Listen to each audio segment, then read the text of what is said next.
I want to show you the simplest way to set up IPv6 on a router interface. So we're going to go to gigabit 0/0 on R1 right now. I'm going to type in configure terminal, interface gigabit ethernet 0/0. And before we type anything in, let's look at the output of do show IPv6 interface brief. So the command is show IPv6 interface brief. And what we can see from this output is that we have a whole bunch of interfaces. And these interfaces are administratively down or up. I don't see any up-down interfaces or down interfaces at this point in time. But this is describing to me the layer 1 and layer 2 status of those interfaces. So we're still dealing with the OSI model here. So layer 1, we're up. Layer 2, we're up. Or layer 1, we're administratively down. Layer 2, we're down. That's what we can see in this output here. So I'm focusing on gig 0/0 right now. We can see that we are up. Why are we up? Because at some point in time, I went to that interface and I typed in the no shutdown command. So regardless of whether we are working with IPv4 or IPv6, layer 1 and layer 2 stays the same. That doesn't change at all, right? Think about that. It's still layer 1 and layer 2 of the OSI model. That has nothing to do with IP addressing. So from a physical interface standpoint, at some point in time, I went to that interface and I typed in no shutdown, which enabled that interface and brought it up. And I have a physical connection down to DSW1.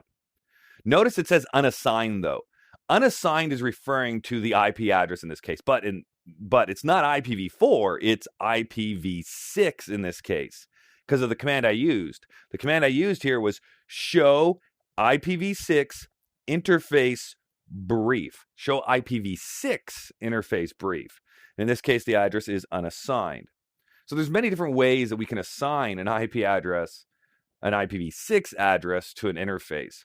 But I'm going to show you here that if I just type in IPv6 enable under that interface, the interface is automatically going to give itself an IP address. That's right, automatically. So all I had to do is type in IPv6 enable. Let's look at the output of show IPv6 interface brief again, and we'll see that the IP address, IPv6 address that is signed is FE80 B838:61FF, etc. Now, what type of address is this? Do you recognize what this address is? Take a very close look at it. Have you figured that out?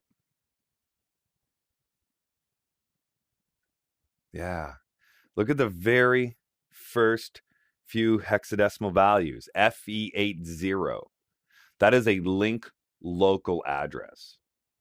So using IPv6 enable is not going to give you a global address, one that is routable on the internet. No, you end up with automatically one of these link local addresses that start off with FE80. FE80. What is a link local address? It's an address that your device can use to communicate on the local link. Link local allows you to communicate on the local link. Funny how that is, the naming convention there. But let's focus on gig 00 and the topology right there on R1. So I have given myself an IPv6 address, a link local address, a non-routable address. What that means is that I can communicate with anybody out that interface on the same local area network using that address. So link local addresses start with FE80, and the rest of the address, the interface portion of the address, the lower 64 bits are going to be created using EUI 64.